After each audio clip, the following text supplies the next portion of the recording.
Hey, what's going on, everyone? Welcome back to the channel. It's that time of week again. Everybody's favorite segment, the MLB Power Rankings, guys. It's starting to get a little crazy. I'm going to be honest with you. The middle of this board, probably these 3 million rows, are absolutely tight, and it's so hard to kind of sort out who should be nearing the bottom and who shouldn't be. I'm going to try and do it. We're going to go 30-1, talk about each team along the way. Before I do, please, if you are new to this channel, subscribe. We are on our way. We are going for 2,000 people, just crossing over 1,000 a couple of weeks ago. This community is growing. I love seeing the comments in below. So if you have something to add, some comment I might have missed, etc., throw it in the comments below. Otherwise, we're going to jump right into it. Starting at number 30, not a whole lot to say about this team. The Chicago White Sox, 0-3 against Toronto, 0-3 against Milwaukee over the weekend. They now have lost 11 straight. So there was times throughout the season where I was kind of considering maybe they aren't the worst. I know at the beginning of the season, I did not anticipate them being this bad whatsoever. That was far out of my prediction. A couple of you guys kind of saw this coming, whereas I didn't. But they are last, and I don't think there's too much debate related about it, so I'm not going to go too much into it. Next up, LA Angels, 1-2 against the Yankees, 0-3 against the Seattle Mariners. So the Mariners, one of the hottest teams in this division, if not the MLB. The Angels continue to just kind of fall, and I think they are by far the worst team in this division, especially when Mike Trout isn't in this lineup. Not that one player in a baseball team is going to make that much of a difference, but this is pretty much one of the biggest falls from grace over the past couple of seasons. A team that had Ohtani in their franchise looking promising. Now, they were battling for top rows a couple of years ago, and now it's just completely gone out the window. I don't know what this rebuild's going to be. Could be a long ways to go. They are in a division that has somewhat been shuffled this season, and a lot of these teams are underperforming in this division, so maybe it's not a long way to go for the Angels, but right now I do consider them the second worst team in the MLB. Third up, we have the Miami Marlins, 1-2 against the Padres, 1-2 against the Rangers over the weekend here. And the big thing for me with the Marlins, they aren't getting big losing streaks, anything like that, but they get shut out quite often. It seems like whenever I'm looking every week, there's at least one game every week that they're getting shut out. And for me, just as an onlooker of the entire league, it seems like they are the team being shut out the absolute most. Don't know if that's true, but just feels that way. Of course, they are going to be selling at the trade deadline. We've already seen them start selling. So they're still rebuild. They're in a division where it's rebuild time. They got to do it. And it's a team that has other teams that are kind of near the bottom of this division that they can compete with. So now's the time to start getting some of those pieces. Number 27, I do have the Colorado Rockies, a 500 week for them.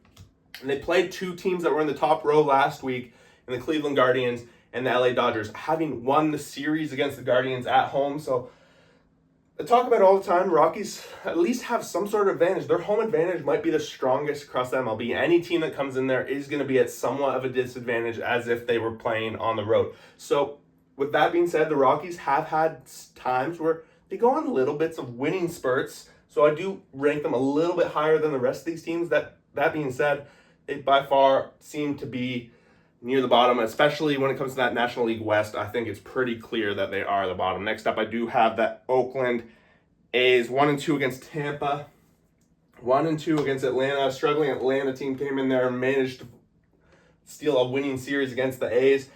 Well, I did have some belief that the A's were going to start treading up the rankings of this. It's just gotten so thick right above these guys that the A's find themselves on the out looking in, and I don't really have any other argument to move them up. The A's, at this time, they are putting up a lot of home runs. That's one thing that seems to be outstanding for the A's so far this season, the long ball, and that isn't something we're always talking about when we're talking about the A's. At the end of the day, the A's do compete day in and day out. You can probably argue about that for most teams, contrary to maybe some of these. But the A's are in a division where they have that opportunity to really play spoiler. Do we see them making an opportunity to go into the playoffs? No. And that's kind of what this whole bottom row is. The theme is going to be here that these teams don't really have a shot of making the playoffs. Number 25, I think that story holds true with these Mets. 0-3 to start the week against the Dodgers, really cementing that I was probably right in moving them down to this bottom row. Number 25 has been in that position on this board. That's been kind of hard for me to fill throughout the season. It's kind of rotated through amongst the teams, but as the season goes on, we start to get an idea of who this bottom row is. And as you're getting into June, which we are, the end of May just happening, June is starting to be the bottom row of teams that they're out. Then we're going to start talking about who they're trading, who are the Mets going to be trading at the trade deadline. That's going to be the number one conversation we're going to start seeing when we're really talking about the Mets. I think it's pretty cemented that they're number 25 and they're going to be the team that is not making the playoffs on this list. As we start to move up now to number 24, it starts to get really thick. Number 24, probably all the way up to 11. It's one streak away. We're gonna talk about a team soon that really dropped. I think it was 11 spots just because they've been doing so poorly. But number 24, this is who I'm considering there. The Pittsburgh Pirates. They had a 5-game week, so not a whole lot to build on. But losing to Toronto, who was in this spot last week, they managed to put up a lot of runs in the second game, but they lost today 5-4. Losing the rubber match on the road, and then they go 1-1 against Detroit, another team that's been middle of the pack all season. We've seen Pittsburgh make that fight that they want to be in the playoff hunt, but they just aren't taking the steps forward to go on. And we're not seeing anyone on their team really step up to make a monster impact.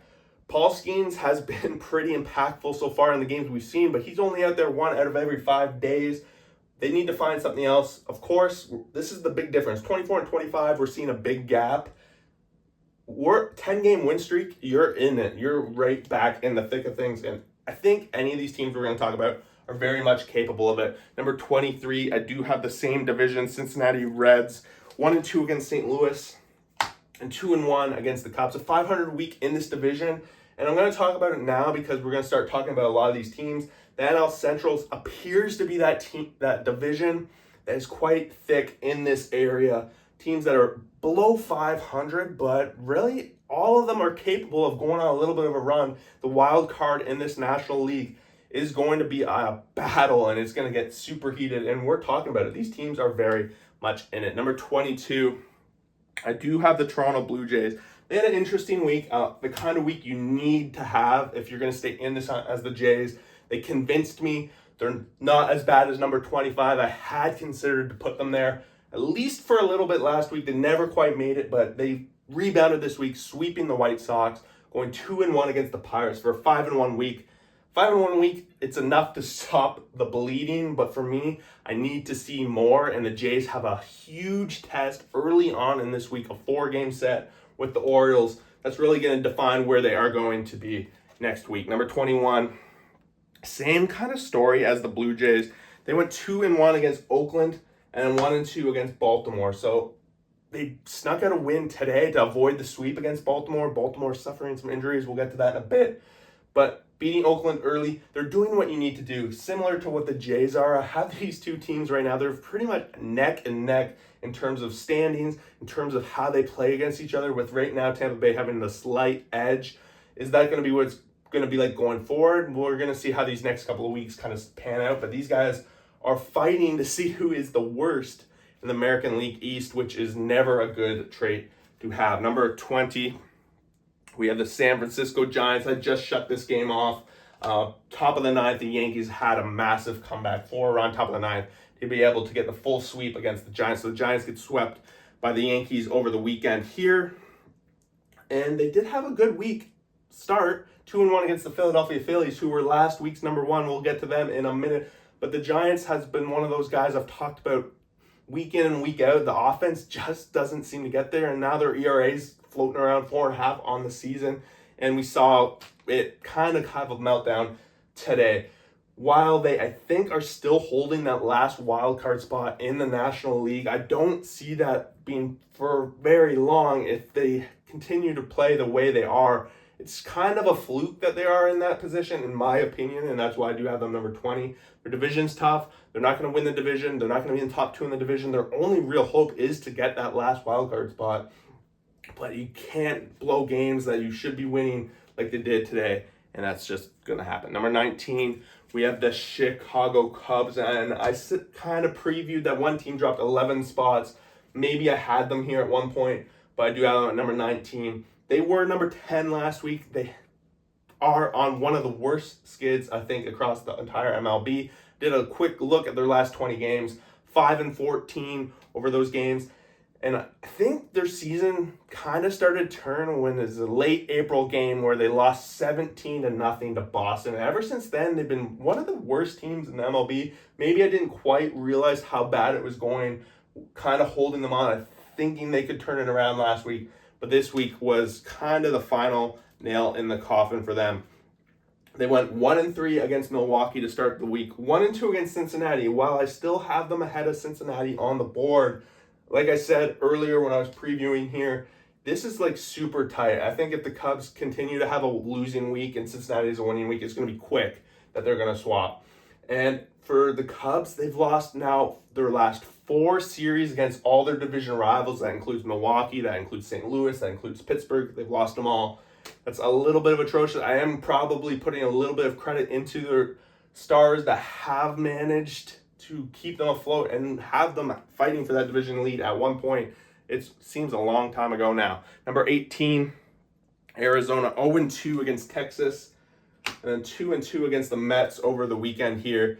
And for Arizona, I think this is the 3rd week in a row they're in the exact same spot. They haven't really done anything for me to be like, okay, they're ready to fall down into this row, whereas other teams, in my opinion, have made that decision easier for me, whereas Arizona, at the same time, hasn't done anything to move them up the board. At times, their offense is just popping off. They're putting up 9, 8, 7 runs a game, and that continues to somewhat be the case. The thing that's confusing to me has been their pitching so far this season, but it just seems inconsistent. And at the same time, they are the reigning National League champions, but it's only a matter of time. They can't keep playing this way because this gap is starting to get bigger. Some of these teams in the upper half of this board are trying to pull out a bigger lead, and if they don't figure it out, that lead's going to get bigger. One of those teams, one of the hotter teams, not quite this week, I would say, is the St. Louis Cardinals. They did start it, continuing their hot streak, beating their division rival, the Cincinnati Reds, 2-1. They're playing the Sunday nighter tonight against Philadelphia, so they've only played 2 games so far, and they're 0-2 against the Phillies. I'm not going to hold too much against them. Phillies top of the board last week, so not a whole lot going against them. The Cardinals, just kind of steady as she goes, but they've made a pretty big comeback. They were bottom row of this board only a few weeks ago, and now I think they're like 1.5 games out of a wild card spot, let alone the division's a little bit of a different story. It's thick between St. Louis, Cubs, Cincinnati, and Pittsburgh, but we'll get to the last team in that division shortly, and I think it's a little bit further away for them. Number 16, I did not see them moving up the board this much. They had a tough week, but they started off pretty strong, 3-1 against Atlanta Braves. They found the Braves coming out of the weekend where they lost Acuna and maybe the morale was a little bit low, and they managed to kick the Braves while they were down. Then they had a big test. They played the Cleveland Guardians over the weekend. They managed to steal the last game of that set to avoid the sweep, which is what I like to see of a young team like the Nationals making their way up the board. It's been one of those teams that's slowly but surely moving up. They're a little bit below 500, sure. That's probably where we expect them to see them be by the end of the season, which kind of makes number 16 make a lot of sense. Number 15, moving up a few spots.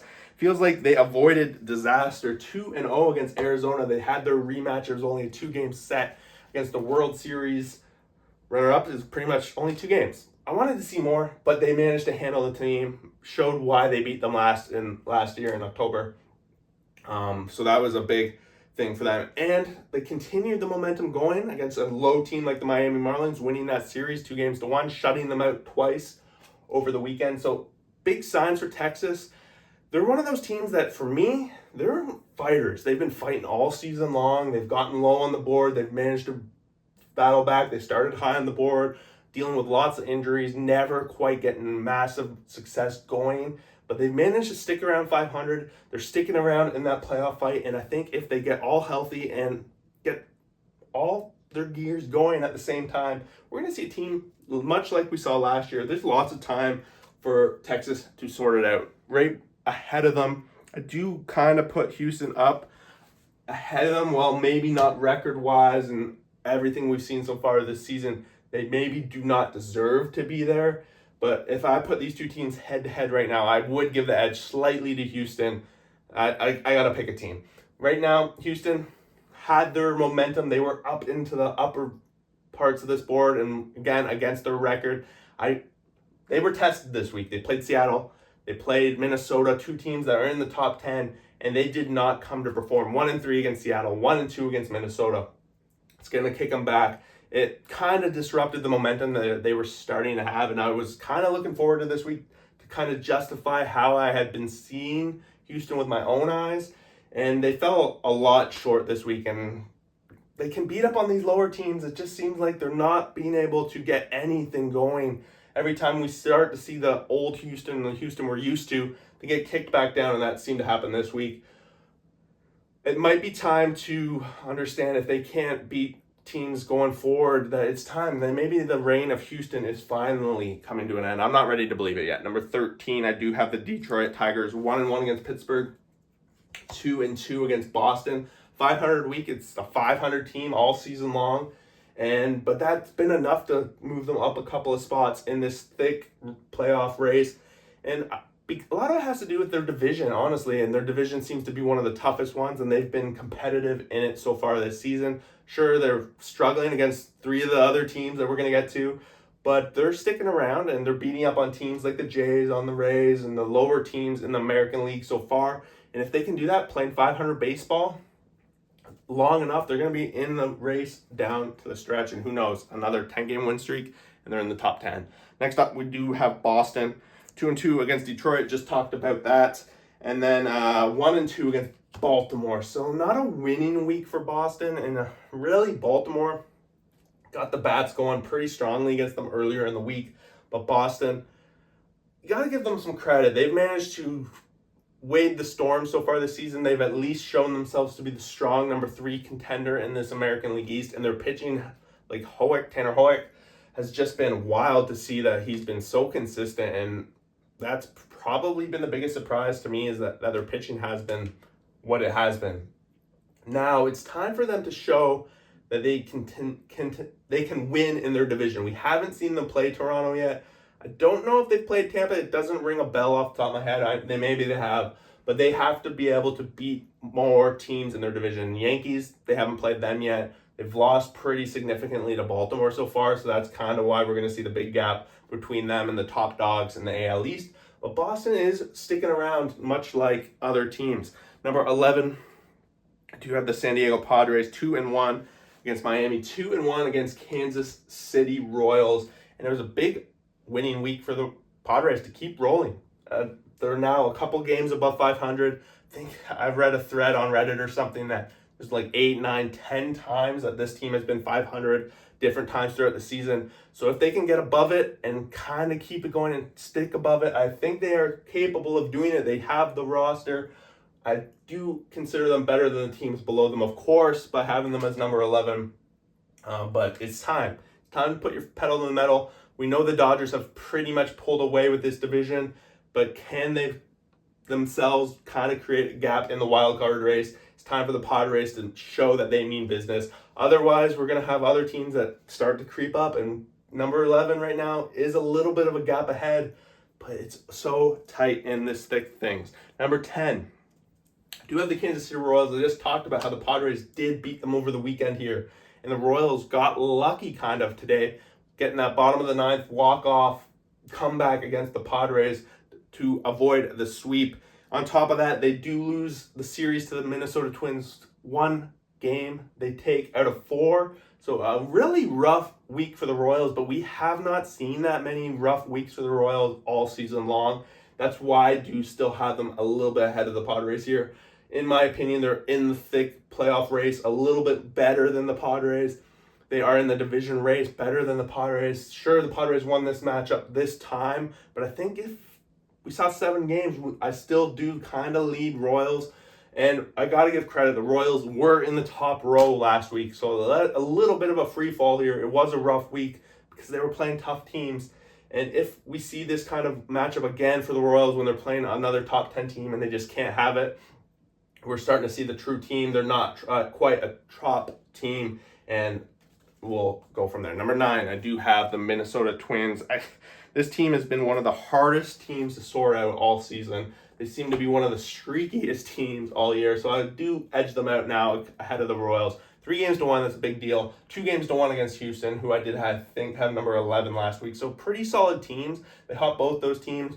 And I kind of have to weigh in too that I did consider the Twins the best team in this division coming in. So I got to kind of believe with what I see when it comes to the Twins that they are capable of being this team that we have seen streaks of. We've seen really bad streaks of the Twins, but we have seen the good streaks, and I got to believe that's the Twins I am seeing. Next up, I do have the Atlanta Braves, 1-3 against Washington and then 2-1 against the A's. It's not really a tough week this week, but a team that has been a solid contender in the top 5 for over a year and a half, maybe even longer, I can't even remember. But I do think last year it took them a little while to get going. But the Braves, they're pretty much trying to stop the wheels from completely falling off the season with the Acuna injury. We've seen a lot of their starters go down this week. We saw Chris Sale, who's had an amazing season so far. He got absolutely destroyed in one of his outings. So a lot of concern around the Braves right now. We got a lot of teams that are nipping at their heels, and they might smell blood in the water. I know Washington took advantage of it this week.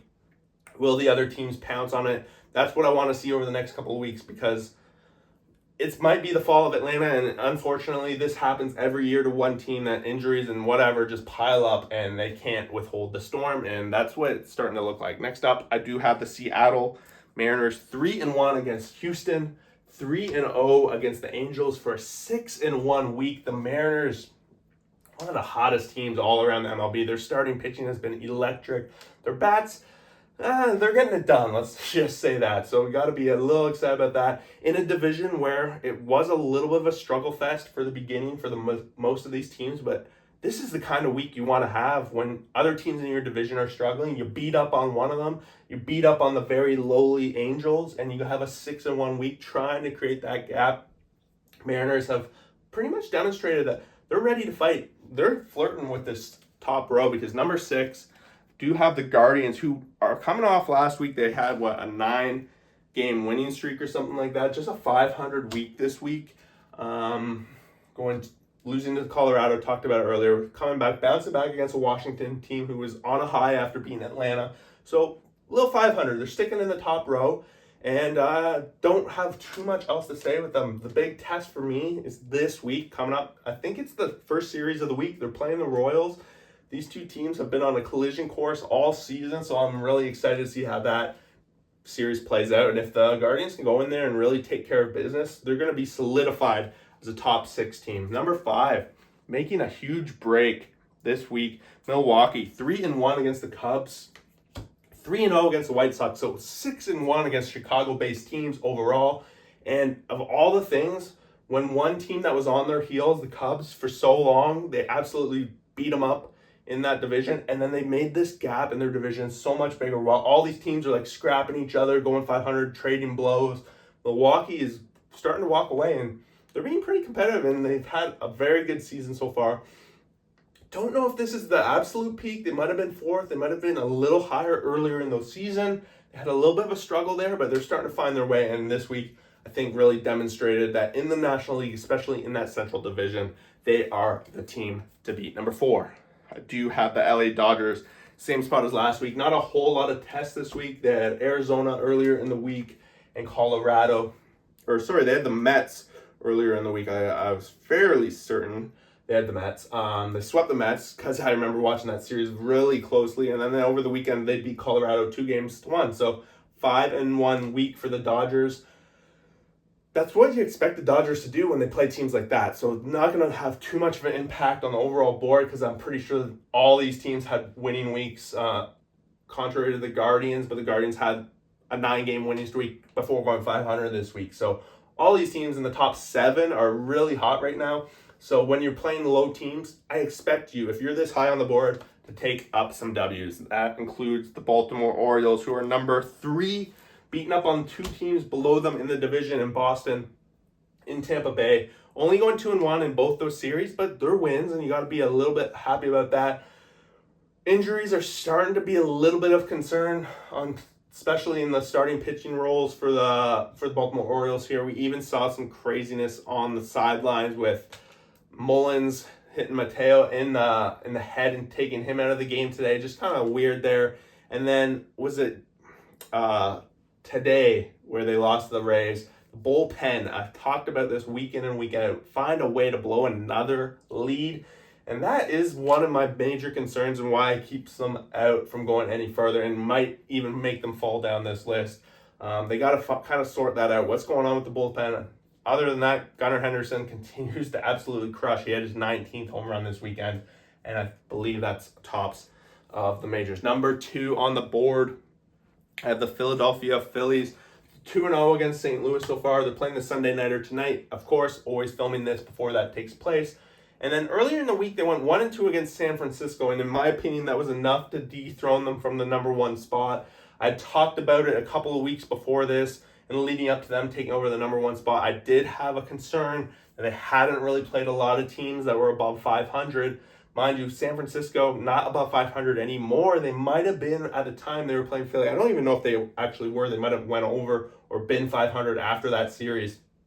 But losing that made me a little wary. And part of it has to do with number 1 has just been so absolutely dominant over probably the whole season. It's time. I think it's time to finally give credit where credit is due. They have been leading all offensive stats by miles in most parts, home runs, WCRB plus, ERA on the pitching side has been up there too. So it's just been absolutely crazy for the Yankees. And I think they cemented it for me with this comeback today against the Giants, just on the road going 5-1 on a West Coast road trip, absolutely cemented it for me. So that's what put the Yankees up to number 1.